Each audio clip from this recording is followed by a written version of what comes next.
தமிழீழ விடுதலை புலிகள் அமைப்புக்கு நிதியுதவி செய்ய வங்கிப் பணமான ரூபாய் 40 கோடியை மாற்ற முயன்றதாக இலங்கை பெண்ணொருவர் புழல் சிறையில் இருந்தபடியே வாக்குமூலம் அளித்துள்ளார். அவரிடம் அமலாக்கத்துறை விசாரணை நடாத்தி வருகிறது.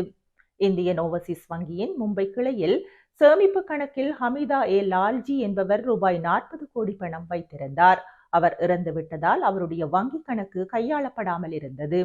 இதை அறிந்த விடுதலை புலிகள் இயக்கத்தை சேர்ந்த டென்மார்க்கில் வசிக்கும் உமாகாந்தன் என்பவர் அந்த பணத்தை தங்கள் இயக்கத்திற்கு அபகரிக்க முடிவு செய்ததாக தெரிவித்துள்ளார். இதற்காக அவர் அந்த பணத்தை கைப்பற்ற இலங்கை தமிழரான லட்மணன் மேரி பிரான்சிஸ்கா என்பவரை இந்தியாவுக்கு அனுப்பி வைத்தார். இந்தியா வந்த அவர் போலி ஆவணங்கள் மூலம் பேங்க் கார்டு, ஆதார் அட்டை, பாஸ்போர்ட் போன்றவற்றை பெற்றதாக சொல்லப்படுகிறது. அவருடன் ஹின்ஸ்டன் பெர்னாண்டோ, பாஸ்கரன், ஜோன்சன், சாமுவேல், தர்மேந்திரன், மோகன் உள்ளிட்டோர் இணைந்து ஹமிதாவிடம் பவர் ஆஃப் அட்டார்னி பெற்றதாக போலி ஆவணங்களை தயார் செய்ததாக சொல்லப்படுகிறது.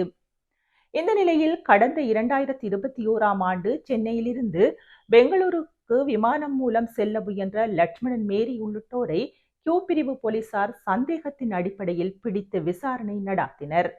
இதையடுத்து வழக்கின் முக்கியத்துவம் கருதி அந்த வழக்கானது தேசிய புலனாய்வு முகாமைக்கு மாற்றப்பட்டது. இந்த நிலையில் தடை செய்யப்பட்ட விடுதலை புலிகள் அமைப்புக்கு வங்கியில் இருந்த ரூபாய் 40 கோடி பணத்தை சட்டவிரோதமாக போலி ஆவணங்களை வைத்து அபகரித்தது தொடர்பாக அமலாக்கத்துறை தற்போது விசாரணையை தொடங்கியது. நீதிமன்றத்தில் அனுமதி பெற்று நேற்று புழல் சிறைக்கு சென்ற அதிகாரிகள் அந்த பெண்ணிடம் 2 மணி நேரமாக தனி அறையில் வைத்து விசாரணை நடாத்தினர். அப்போது பல்வேறு தகவல்களை அமலாக்கத்துறையிடம் அந்த பெண் சொல்லியதாக தெரிய வருகிறது. இந்த நிலையில் இந்த விசாரணை இன்றும் தொடரும் என சொல்லப்படுகிறது. நேற்று நடாத்தப்பட்ட விசாரணையில் அந்த பெண் அளித்த வாக்குமூலத்தில் ஐரோப்பிய நாடான டென்மார்க்கில் எங்கள் அமைப்பை சேர்ந்த உமாகாந்தன் தங்கியுள்ளார்.